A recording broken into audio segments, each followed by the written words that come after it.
আসসালামু আলাইকুম। কাঁচা কাঁঠাল বা এঁচোড় দিয়ে দারুণ মজার এই রেসিপিটি তৈরি করতে আমার ভিডিওটি সম্পূর্ণ দেখে নিন। হাতের কাছে থাকা সাধারণ ইনগ্রিডিয়েন্টস দিয়ে তৈরি করা এই প্রিপারেশনটি। প্রথমে আমি একটি কড়াইতে তেল নিয়ে তেজপাতা, দারচিনি এবং ফেটানো এলাচ দিয়ে দেব। দিয়ে এটাকে একটু হালকা করে ভেজে নেব যাতে এর থেকে একটা সুন্দর ফ্লেভার আসে। কাঁচা কাঁঠাল থেকে আমি কাঁঠালের রোয়াগুলো বেছে নিয়েছি এবং এর ভেতরে থাকা আঠিগুলো আমি উপরের শক্ত আবরণটা সরিয়ে নিয়েছি। আর এখানে আমি 2 মুঠ মসুরের ডাল ভিজিয়ে রেখেছিলাম, সেটা এর ভিতরে দিয়ে দেব। এটা দিয়ে খুব সুন্দর করে ভেজে নেব। এটা বেশি ভাজলে যেটা হবে সেটা হচ্ছে ডালটা সিদ্ধ হওয়ার পরও আস্ত থাকবে, গলে যাবে না। এটা আপনারা হয়তো অনেকে বুটের ডাল বা ছোলার ডাল দিয়ে করেছেন, কিন্তু আমি এটা মসুরির ডাল দিয়ে করে দেখলাম যেটা কেমন লাগে। তো খেতে এতটা অসাধারণ লেগেছে যে এখানে লুচি, পরোটা, ভাত, রুটি কেন পোলাওয়ের সাথেও সার্ভ করা যায়। এবার কাঁঠালের বীজগুলো দিয়ে ডালের সাথে কিছু সময় ভেজে নেব। 3টে শুকনো লঙ্কা দিয়ে দিচ্ছি। এটা আমার প্রথমেই দেওয়া উচিত ছিল, আমি ভুলে গেছি, তবে এখানে তো কোনো পানি নেই, এর মধ্যে দিয়ে দিলে একই রকম ফ্লেভার বেরোবে। এবার এই কাঁঠালের রোয়াগুলো আমি এর মধ্যে দিয়ে দেব, দিয়ে খুব সুন্দর করে ভেজে নেব যাতে কাঁচা কাঁঠালের মধ্যে যে কাঁঠাল একটা ফ্লেভার থাকে সেই ফ্লেভারটা যেন না থাকে। আর এতে দিয়ে দেব হলুদ এবং ঝালের গুঁড়া। এটা দিয়ে খুব সুন্দর করে ভেজে নিতে হবে। আমি কিন্তু এখনো পর্যন্ত লবণ ব্যবহার করিনি। এটা দিয়ে খুব ভালো করে ভাজা হবে। ভাজতে এর ভেতরে এমনিতেও কোনো পানি ছিল না, পানি ঝরিয়ে নিয়েছিলাম। তারপরেও যদি কোনো পানি বের হয় সেটা এই ভাজার মাধ্যমে শুকিয়ে যাবে এবং মশলার সাথে কাঁঠালের ভাজার কারণে একটা সুন্দর ঘ্রাণ বের হবে। এই পর্যায়ে আমি পরিমাণ মতন লবণ দিয়ে দেব। লবণটা দিয়ে দেব যাতে একটু করে সফট হয়। এটা রান্না করতে খুব বেশি একটা সময় লাগে না। এটা যে সময় লাগে সেটা হচ্ছে এটাকে কুটে বেছে রেডি করার জন্য। তো আমার এটা কষানো হয়ে যাবে, নেড়ে চেড়ে কষানো। যখন এটা নিচ থেকে তেল ছেড়ে লেগে আসবে, মানে উঠে আসবে, তখন আমি এর মধ্যে দিয়ে দেব গুঁড়া মশলা। এর মধ্যে দিয়ে দেব জিরার গুঁড়া, ধনিয়ার গুঁড়া, তারপরে দিয়ে দেব গরম মশলার গুঁড়া, দিয়ে যেটা আমার হাতে তৈরি করা মাংসের মশলা বলি আমি, এইটা দিয়ে আমি এগুলোকে নাড়াচাড়া করব। এই সাথে আমি দিয়ে দেব আদা বাটা এবং রসুন বাটা। এখানে আমি কোনো রকম পেঁয়াজ বাটা ব্যবহার করছি না। এবার এই মশলাগুলো দিয়ে এই বাটা মশলার পানি দিয়ে আমি এটাকে খানিক সময় কষিয়ে নেব। এখানে এখনও আমি বাড়তি পানি ব্যবহার করিনি। মিডিয়াম টু লো আছে আমার এই কষানোটা চলছে।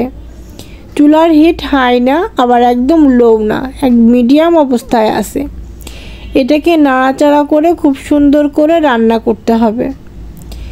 ভালোভাবে যখন এটা ভাজবো, ভাজতে এটার একটা সুন্দর কালার চলে আসবে।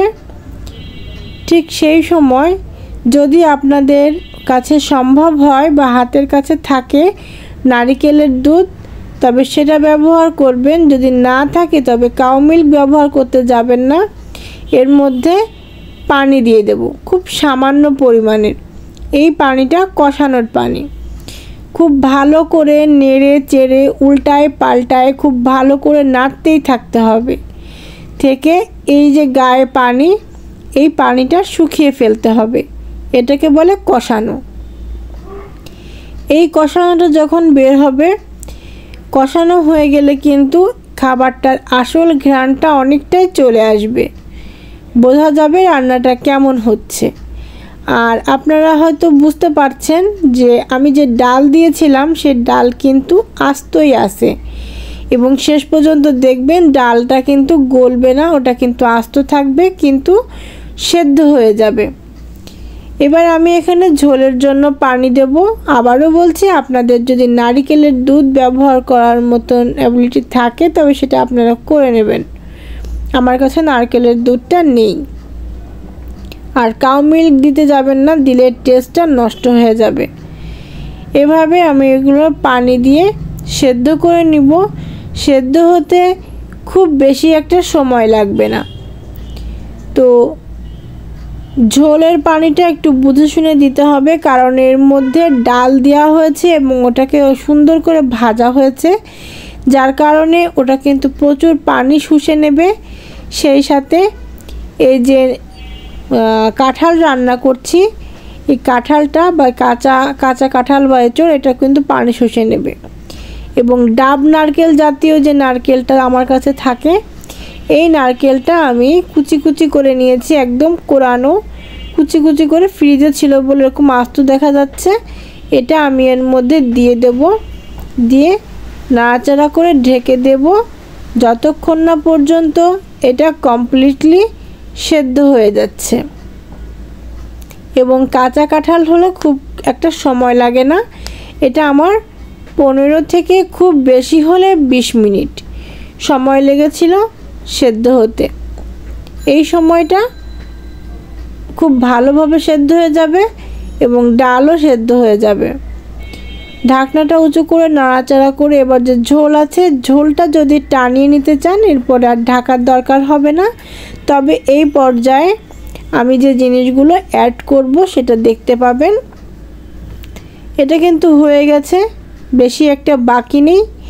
এবং এর গায়ে যে পানিটা আছে, এই পানিটা কমিয়ে নিতে হবে। আর যেহেতু নারকেল দেওয়া, সেহেতু এখানে আপনারা অপশনাল হিসাবে 1 চা চামচ চিনি ব্যবহার করতে পারেন, যেটা আমি করেছি। এটা খুব একটা বোঝা যায় না, কিন্তু খুব দারুণ একটা টেস্ট চলে আসে। আর বানানোর পরে খেয়ে দেখেছি, এতটাই মজা আমি এভাবে কখনো খাইনি। আমি রুটি দিয়েও খেলাম, একটু রুচি করে খেলাম, আবার ভাতের সাথেও খেলাম, সব রকমই খুবই মজার। যখন পানি বা ঝোলটা টেনে এসেছে, আমি এটাকে গা মাখা করে রাখবো বা চচ্চড়ি মতো করব, এটার গায়ে ঝোল থাকবে না। ঠিক এই পর্যায়ে আমি এখানে দিয়ে দেব কিছুটা পরিমাণে জিরার গুঁড়া, ভাজা জিরার গুঁড়া, এবং কিছুটা পরিমাণে বেরেস্তা। এগুলো দেওয়া হয়ে গেলে এর ভেতরে ফ্লেভার যাওয়ার জন্য ঢেকে দেব। এবার আমি পরিবেশন করছি, একটি বাটিতে সুন্দর করে খুলে নিচ্ছি। তো এই ছিল আমার আজকের আয়োজন। পরবর্তীতে ফিরে আসব অন্য কোনো রেসিপি নিয়ে। আমার রান্নাটা কেমন লাগলো জানিয়ে কমেন্ট করবেন আশা করছি।